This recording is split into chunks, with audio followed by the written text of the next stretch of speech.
From galaxies and stars, down to atoms and subatomic particles, the very structure of our universe is determined by these numbers.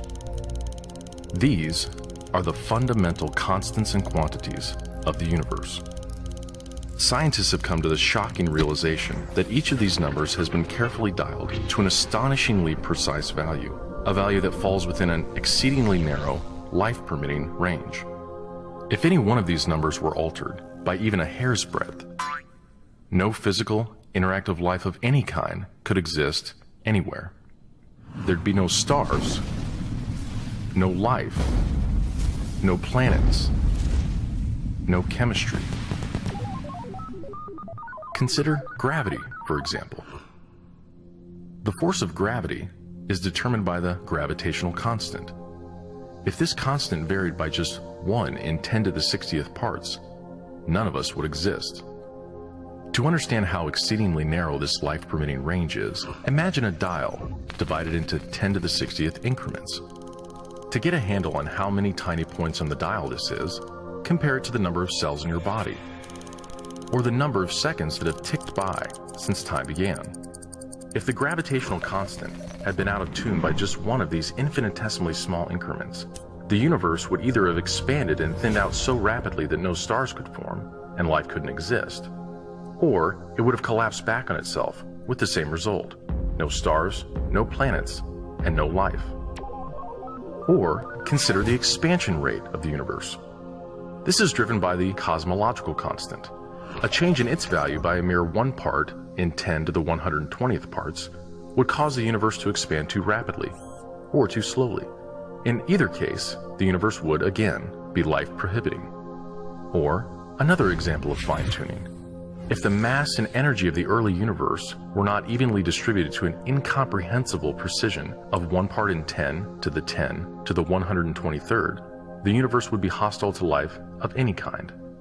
The fact is, our universe permits physical, interactive life only because these, and many other numbers, have been independently and exquisitely balanced on a razor's edge. Wherever physicists look, they see examples of fine-tuning. The remarkable fact is that the values of these numbers seem to have been very finely adjusted to make possible the development of life. If anyone claims not to be surprised by the special features that the universe has, he's hiding his head in the sand. These special features are surprising and unlikely.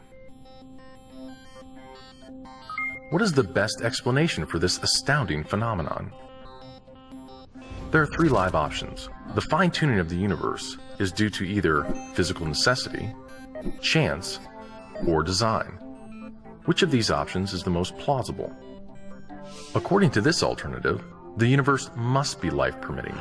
The precise values of these constants and quantities could not be otherwise. But is this plausible? Is a life-prohibiting universe impossible? Far from it. It's not only possible, it's far more likely than a life-permitting universe. The constants and quantities are not determined by the laws of nature. There's no reason or evidence to suggest that fine-tuning is necessary. How about chance? Did we just get really lucky? No. The probabilities involved are so ridiculously remote as to put the fine-tuning well beyond the reach of chance. So, in an effort to keep this option alive, some have gone beyond empirical science and opted for a more speculative approach, known as the multiverse. They imagine a universe generator that cranks out such a vast number of universes that, odds are, life-permitting universes will eventually pop out. However, there's no scientific evidence for the existence of this multiverse. It cannot be detected, observed, measured, or proved. And the universe generator itself would require an enormous amount of fine-tuning. Furthermore, small patches of order are far more probable than big ones. So the most probable, observable universe would be a small one, inhabited by a single, simple observer. But what we actually observe is the very thing that we should least expect: a vast, spectacularly complex, highly ordered universe, inhabited by billions of other observers. So even if the multiverse existed, which is a moot point, it wouldn't do anything to explain the fine-tuning. Given the implausibility of physical necessity or chance, the best explanation for why the universe is fine-tuned for life may very well be it was designed that way.